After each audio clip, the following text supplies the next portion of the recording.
نحمدك يا من شرح صدورنا ونبر قلوبنا والصلاة والسلام على سيد الأنبياء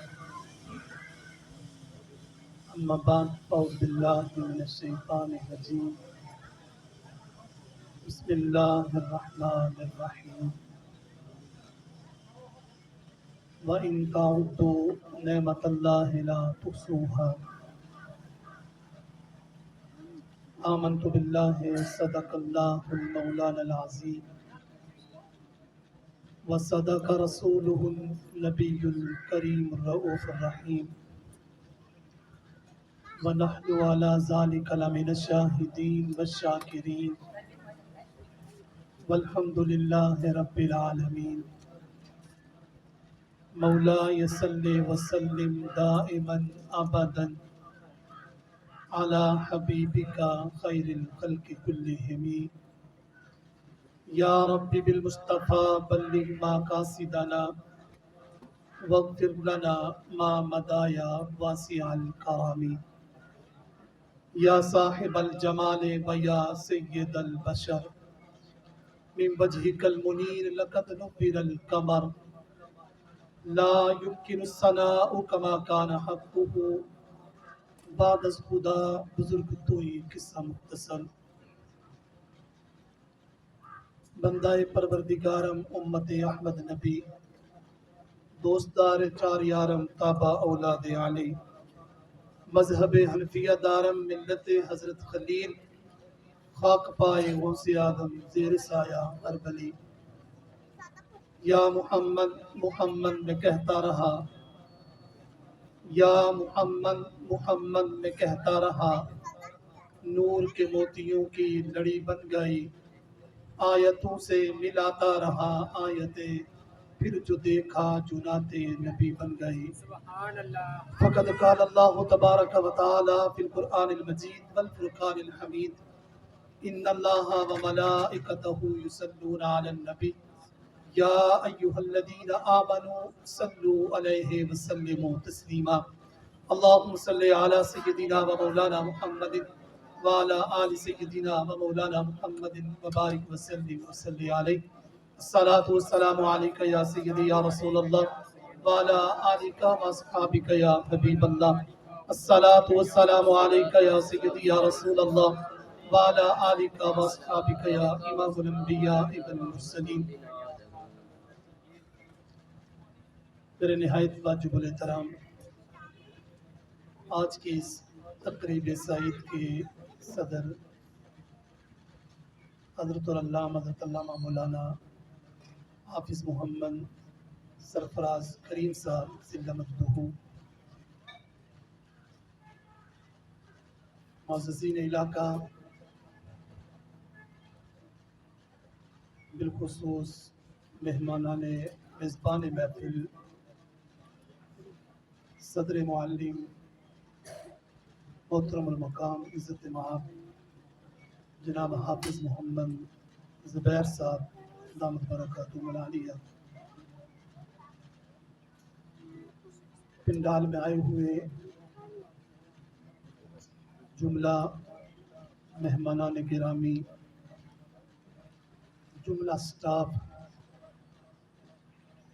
جملہ سٹاف کے روئے رواں محترم جناب طاہر نکاش صاحب ماسٹر محمد شوکت صاحب ماسٹر محمد جہانگیر صاحب عبد الباسط صاحب جملہ سٹاف سبھی کے نام تو میں جانتا نہیں جتنی بھی آپ کی تعریفات کی جائیں وہ کم ہیں تحسین کے لائق ہیں آپ نے جس طرح آج کے اس پروگرام کی تیاری کی ہے بچوں کو تیار کیا ہے اور اس پہرائے میں اس کو چلایا ہے اس پر جتنی بھی داد دی جائے وہ کم ہے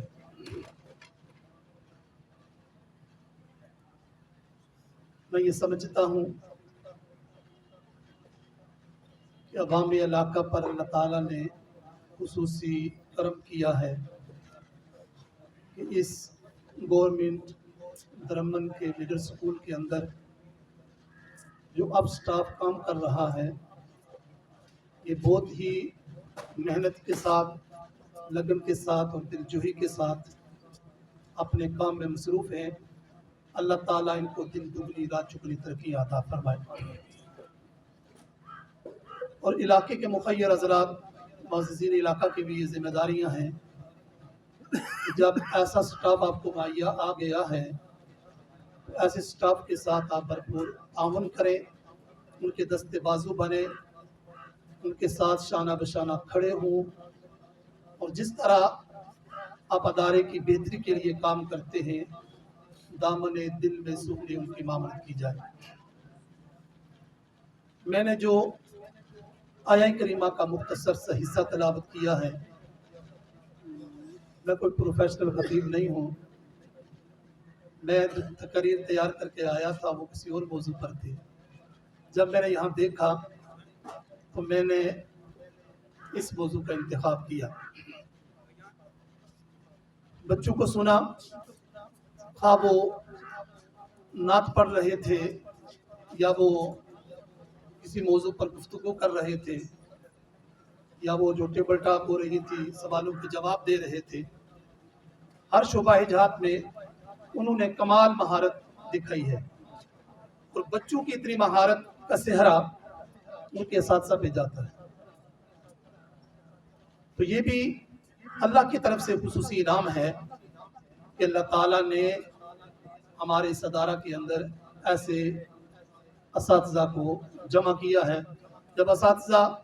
اپنے قائد، اپنے صدر معلم کی نگرانی میں ایک یونٹ ہو کر کام کرتے ہیں تو پھر نتائج اس طرح یا اس سے بھی بہتر آتے ہیں۔ تو رب تعالیٰ نے قرآن مجید فرقان حمید میں بیان فرمایا، وَإِن تَعُدُّوا نِعْمَتَ اللَّهِ لَا تُحْصُوهَا، اے بندو، میں رب نے جو تم پر احسان کیے ہیں، اگر میرے کیے ہوئے احسانوں کو تم عدد میں لانا چاہو تو ان کو عدد میں لا نہیں سکتے ہو۔ اتنے لا تعداد احسان میں نے کیے۔ وقت چونکہ بہت مختصر ہے، میں اختصار کے ساتھ اپنی گفتگو کو 15-20 منٹ کے اندر وائنڈ اپ کروں گا۔ لا تعداد احسانات کیے، اور یوں اعلان بھی کر دیا کہ جو میں نے احسان اپنے بندوں پہ کیے ہیں، بندے اگر ان کو گنتی کرنا چاہیں تو اتنے زیادہ احسان ہیں کہ وہ ان کو گنتی نہیں کر سکتے۔ دوسری جگہ قرآن میں یوں بھی ارشاد فرمایا گیا، فَبِأَيِّ آلَاءِ رَبِّكُمَا تُكَذِّبَانِ، اے بندو، میں نے تم پر جو احسان کیے ہیں وہ بہت زیادہ احسان ہے، کس کس احسان کا تم میرے بارگاہ میں آ کر اس احسان کو گنتی کرو گے، عدد ملاؤ گے، اس احسان کا بدلہ چکاؤ گے۔ میری دی ہوئی نعمتوں پر تم میرا اس کا بدلہ نہیں دے سکتے، اس کا میرے دیے ہوئے احسان کا تم وہ احسان چکتا نہیں کر سکتے۔ اتنے زیادہ لا تعداد احسان پروردگار عالم نے ہم نے کیے۔ ان میں سے میں صرف 4 احسان آپ کے سامنے گنتی کرتا ہوں، یہی ہماری گفتگو ہوگی۔ سب سے بڑا احسان اور پہلا احسان، پروردگار عالم نے جتنی بھی مخلوقات پیدا کی ہیں، ان ساری مخلوقات کو جب جمع کیا گیا، مفسرین محدثین نے لکھا کہ کم و بیش 18,400 مخلوق اللہ تعالیٰ نے پیدا فرمائی ہے۔ ان 18,400 مخلوق میں پروردگار عالم نے ہم پر یہ احسان کیا کہ ہمیں شکل انسانی میں ان ساری مخلوقات پر اشرف المخلوق انسان بنا کر اس دنیا میں بھیجا۔ یہ سوال ہے کہ آیا جو ہمیں اللہ تعالیٰ نے انسان بنایا ہے، کیا ہمیں انسان بننے کے لیے ہم نے اللہ کی بارگاہ میں سجدے کیے تھے، ہمارے والدین نے، ہمارے آبا و اجداد نے سجدے کیے تھے؟ ایسا نہیں ہے، یہ اللہ کا خصوصی کرم اور اس کا احسان ہے کہ پروردگار عالم نے ہمیں بنی نوع انسان میں پیدا فرمایا۔ بایزید بسطامی علیہ رحمہ اپنے مریدین کے حملہ کسی راستے پر جا رہے تھے، تو جاتے جاتے آپ ایک جگہ پر رک گئے، سامنے آپ کے ایک کتا آ گیا، آپ نے اس کو ٹک ٹکی باندھ کے دیکھا، کتا آپ کو دیکھتا ہے، آپ کتے کو دیکھ رہے ہیں، آپ نے وہیں کھڑے ہو کر زاروں قطار رونا شروع کر دیا. ساتھ چلنے والے آپ سے سوال کرتے ہیں حضرت کیا بات ہے, کس بات نے آپ کو رلایا ہے؟ جسم میں کوئی تکلیف ہے, سر درد ہے, پیٹ درد ہے, ایک اور تکلیف مبتلا, کسی بھی تکلیف میں مبتلا ہو گئے ہیں. آپ جواباً ارشاد فرماتے ہیں میرے جسم میں کوئی تکلیف نہیں, نہ سر درد ہے نہ پیٹ درد ہے. اس رونے کی وجہ یہ ہے کہ یہ کتا مجھے سوال کرتا ہے اے بایزید بسطامی بتا تو صحیح تو کون سے نیک عمل کرتا رہا جس کی بدولت اللہ تعالیٰ نے تجھ کو انسان پیدا کیا, اور مجھ سے کون سی غلطی سرزد ہو گئی کہ اللہ تعالیٰ نے مجھ کو کتا پیدا کیا. رونا اس بات پہ آ رہا ہے کہ اپنے مقدروں پہ نازا ہوں, نہ میں نے زیادہ عبادات کی ہے نہ اس سے کوئی قصور سرزد ہوا ہے, یہ تو سائے کی مرضی. اللہ نے مجھ پہ کرم کرتے ہوئے مجھے انسان پیدا کیا ہے اور اس کو کتا پیدا کر دیا. اپنے مقدروں پہ نازا ہو کر اور اب چاہے تو حبشہ سے آئے ہوئے بلال کو جنگیوں کا سردار بنا دے, اگر وہ رب چاہے تو مکے کے پاس بسنے والے ابو جہل کو جہنمیوں کا سردار بنا دے. یہ تو صحیح کی مرضی ہے. سب سے بڑا احسان پروردگار عالم نے ہم پر یہ کیا کہ 18,400 مخلوق پر ہمیں فوقیت عطا فرمائی, ہمیں اشرف المخلوق انسان پیدا فرمایا. اس سے دوسرا پہلے سے بھی بڑا احسان ساری مخلوقات اللہ نے پیدا فرمائی ہے, اور مخلوقوں میں انسان کو فوقیت دی. انسانوں میں رب تعالیٰ نے ہم پر یہ احسان کیا کہ ہمیں مسلمان پیدا فرمایا. کافر بھی اللہ نے پیدا کیے, یہودی بھی اللہ نے پیدا کیے, عیسائی بھی اللہ نے پیدا کیے, لیکن ہم پر یہ کرم کیا گیا کہ ہمیں انسان مسلمان پیدا کیا گیا. اور تیسرا اس سے بھی بڑا احسان کم و بیش 1,34,000 نبی اس دنیا میں تشریف لائے. ان سارے انبیاء پر فوقیت محمد رسول اللہ صلی اللہ علیہ وسلم کو دی گئی. اب سارے نبیوں کے سردار نبی اس دنیا میں تشریف لائے. اللہ تعالیٰ نے ساری کائنات آپ کے لیے ہمارے سے وجود میں لائی. ہمیں یہ اعزاز بخشا گیا کہ پروردگار عالم نے ہمیں کسی اور نبی کا امتی نہیں بلکہ محمد رسول اللہ کا امتی بنا کر اس دنیا میں بھیجا. روایت میں ملتا ہے معاشر کا میدان لگے گا, سارے انبیاء تخت نشین ہوں گے, سارے انبیاء کی امتیں سامنے بیٹھیں گی. جد الانبیاء سیدنا ابراہیم علیہ السلام اپنے تخت کو چھوڑ کر امت محمدیہ کے جرگن میں آ کر بیٹھ جائیں گے. اللہ سب کچھ جاننے کے باوجود پوچھے گا اے ابراہیم تو نے تخت کو کیوں چھوڑ دیا ہے, امت محمدیہ میں آ کر کیوں بیٹھا ہے؟ تو جد الانبیاء سیدنا ابراہیم جواب دیں گے اور یہ الہا میں آج تو دیکھ رہا ہوں کہ تیری ساری رحمتوں کا نزول امت محمدیہ پر ہوتا ہے, اس لیے میرے تخت کو چھوڑ دیا ہے اور امت محمدیہ کے جرگن میں آ کر بیٹھ گیا. اور اس سے بھی بڑا احسان کہ رب تعالیٰ نے امت محمدیہ کے اندر مختلف گروہ پیدا کیے. ہمیں جس گھرانوں میں پیدا کیا گیا یہ اللہ کا احسان عظیم ہے کہ ہم اہل سنت و جماعت وہ جماعت ہیں جو حضور صلی اللہ تعالیٰ علیہ وسلم سے بھی محبت کرنے والی, آپ علیہ السلام کے صحابہ سے بھی محبت کرنے والی, آپ علیہ السلام کی اہل بیت سے بھی محبت کرنے والی. بہت سارے ایسے وہ لوگ جو آقا کو نور نہیں مانتے, بہت سارے ایسے وہ گروہ جو صحابہ کی تو عزت کرتے ہیں لیکن اہل بیت کے ساتھ بغض رکھتے ہیں, بہت سارے ایسے وہ لوگ جو اہل بیت سے تو محبت کرتے ہیں لیکن صحابہ سے بغض رکھتے ہیں. یہ امتیازیہ سید صرف اور صرف اہل سنت و جماعت کے حصے میں آئی ہے. وہ حضور سے بھی ٹوٹ کے محبت کرتے ہیں, حضور کی صحابہ سے بھی محبت کرتے ہیں, حضور کے اہل بیت سے بھی محبت کرتے ہیں, سارے صالحین سے بھی محبت کرتے ہیں. یہ رب تعالیٰ کا پر خصوصی انعام اور اس کا کرم ہے. اور آج پھر یہ اسی کا ہی کرم ہے کہ رب تعالیٰ نے ہم سبھی کو اس گورنمنٹ کے سکول کے اندر مل بیٹھ کر اللہ اور اس کے رسول کا ذکر کرنے کی ہمیں توفیق عنایت فرمائی. ہماری محبتوں کا جو معیار ہے اللہ تعالیٰ ہمیں جس طرح کا اس نے محبت کرنے کا حکم دیا ہے, جس طرح کی ہمیں محبت حضور سے کرنی چاہیے, اس طرح کا معیار ہمارے اندر اللہ تعالیٰ ہمیں عطا فرما دے. یہ اس معیار کی ایک کڑی ہے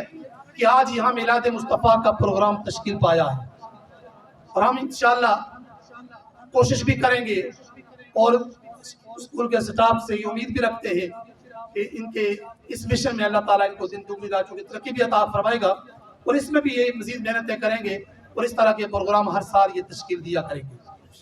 حضور صلی اللہ تعالیٰ علیہ وسلم کی محبت اصل ایمان ہے۔ امام بخاری نے بخاری شریف کے اندر حدیث نقل کی ہے، فرمایا لا یؤمن احدکم حتی اکون احب الیہ من والدہ وولدہ والناس اجمعین۔ بندہ اس وقت تک مومن نہیں ہو سکتا، کامل ایمان والا نہیں ہو سکتا، جب تک سارے جہان والوں سے بڑھ کر آقا کریم صلی اللہ تعالیٰ علیہ وسلم سے محبت نہ کرے۔ بہت ساری کتب حدیث کے اندر یہ روایت ملتی ہے، اسی پر میں گفتگو کا اختتام کروں گا کہ جنگ احد کے موقع پر جب یہ بات عام مشہور ہو گئی کہ حضور لجپال نبی علیہ السلام کو نعوذ باللہ میدان میں شہید کر دیا گیا ہے، تو مدینہ طیبہ کے اندر ایک احرام سمجھ گیا، جو سنتا اپنے گھروں سے باہر نکل آتا، گلیوں میں صحابہ کی بیویاں بچے ایک دوسرے سے ملتے، زاروں قطار روتے کہ حضور تاجدار انبیاء علیہ السلام کو شہید کر دیا گیا ہے۔ اسی اثنا میں دو خواتین کے بارے میں حدیث پاک سے ملتا ہے، اور جو مشہور ہے وہ حضرت ام عامر رضی اللہ تعالیٰ عنہ کے بارے میں ہے۔ آپ نے برقع لیا، مدینہ شریف کو چھوڑا، جنگ احد کی طرف، میدان احد کی طرف آگی جا رہی ہے۔ اب چونکہ جنگ اختتام پذیر ہو چکی تھی، وہاں سے صحابہ واپس لوٹ رہے تھے، راستے میں جاتے ہوئے ام عامر کو ایک گروہ صحابہ کا ملتا ہے، انہوں نے ان کو پہچان لیا، پہچان کر فرمایا اے ام عامر، میدان جہاد میں تمہارے باپ شہید ہو گئے ہیں۔ ام عامر نے اور کوئی جملہ نہیں کہا، جواب پر یہ ارشاد فرماتی ہیں تو یہ بات تو ہوئی، ما فعل برسول اللہ صلی اللہ تعالیٰ علیہ وسلم، مجھے یہ تو بتلائیے کہ آقا کریم صلی اللہ تعالیٰ علیہ وسلم کا کیا حال ہے۔ صحابہ فرماتے ہیں ام عامر کو ٹھیک ہے، آپ یہ بات سنتی ہیں اور آگے بڑھتی ہے، آگے اور صحابہ کا ایک جتھا ملتا ہے، انہوں نے بھی پہچان لیا، ام عامر کو مخاطب کر کے فرمایا اے ام عامر، ہم نے آپ کو پہچانا ہے، میدان جہاد میں آپ کے والد محترم بھی شہید ہو گئے، آپ کے خامد بھی شہید کر دیے گئے۔ اب وہ عورت ہیں، دو رشتوں کی شہادت کی خبر راستے سے جاتے ہوئے سن لی ہے، لیکن جواب کیا فرماتی ہیں، مجھے یہ تو بتلائیے میرے آقا کریم صلی اللہ تعالیٰ علیہ وسلم کا کیا حال ہے۔ اس سے بھی آگے بڑھی تو آگے پھر صحابہ کی ایک جماعت ملتی ہے، ان سے پھر یہی سوال ہوا، انہوں نے پہچان لیا، پہچان کے فرمایا اے ام عامر، میدان جہاد میں آپ کے جوان سالہ بھائی کو بھی شہید کر دیا گیا۔ آپ نے پھر یہی سوال کیا، یہ بات تو میں نے سن لی ہے، مجھے یہ بتائیے میرے کملی والے آقا کا کیا حال ہے۔ آگے بڑھتی ہے تو آگے جاتے ہوئے ایک صحابہ کے جتھے نے پھر یہی آپ سے کو پہچانا، فرمایا اے ام عامر، میدان جہاد میں آپ کے جوان سالہ بیٹے کو بھی شہید کر دیا گیا ہے۔ اب یہ چار خبریں سننے کے بعد ایک عورت ہے، اپنے والد کی شہادت کی خبر بھی سن لی ہے، اپنے خامد کی شہادت کی خبر بھی سن لی ہے، اپنے جوان سالہ بھائی کی شہادت کی خبر بھی سن لی ہے، اپنے جوان سالہ بیٹے کی شہادت کی خبر بھی سن لی ہے۔ آپ یہ فرماتی ہیں یہ ساری خبریں تو ہو گئی، مجھے یہ بتائیے کہ میرے کملی والے آقا کی کیا حال ہے، ان کی طبیعت کیسی ہے۔ میدان جہاد کے اندر چلی گئی ہے، صحابہ سے باتیں ہو رہی ہیں، جب صحابہ نے بتلایا کہ یہ چار رشتے آپ کے شہید ہو گئے ہیں، وہ سامنے آقا بیٹھے ہیں، باخریت ہیں، آپ فرماتی ہیں مجھے حضور کی بارگاہ میں لے کر جایا جائے۔ حضور کی بارگاہ میں گئی، فَأَخَذَتْ بِنَاحِيَةِ ثَوْبِهِ، آپ نے دامن کرم پکڑا،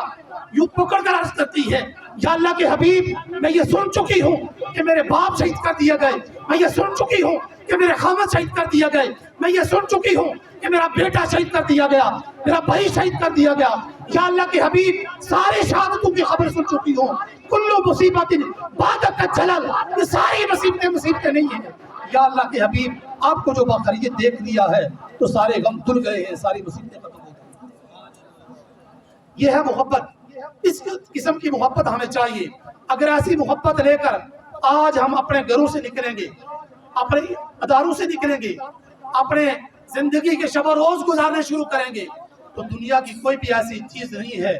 جو ہمارے اوپر ہیوی ہو سکے، ہمیں اپنا غلام بنا سکے، کوئی فتنہ سر اٹھا سکے۔ اسی سارے کے سارے فتنے تبھی سر اٹھاتے ہیں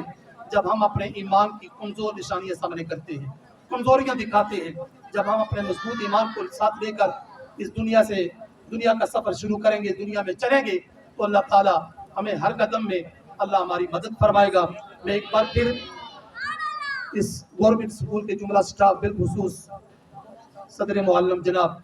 حافظ محمد زبیر صاحب اور آپ کے جملہ سٹاف کو خراج تحسین پیش کرتا ہوں کہ آپ کی بھرپور محنت کے ساتھ آج یہ پروگرام یہاں تشکیل پایا. آپ کے علم میں، عمل میں، زہد اور تقوی میں، آپ کی لگن اور محنت میں اللہ تعالیٰ دن دگنی رات چگنی ترقی عطا فرمائے. میں یہ سمجھوں گا کہ مجھے دولت کونین ملی، زندگی گر کرے احمد پہ بسر ہو جائے، ہرے میری فریاد میں اتنا تو اثر ہو جائے، دن جو دڑ کے تو کمری والے کو خبر ہو جائے. وآخر دعوانا الحمدللہ.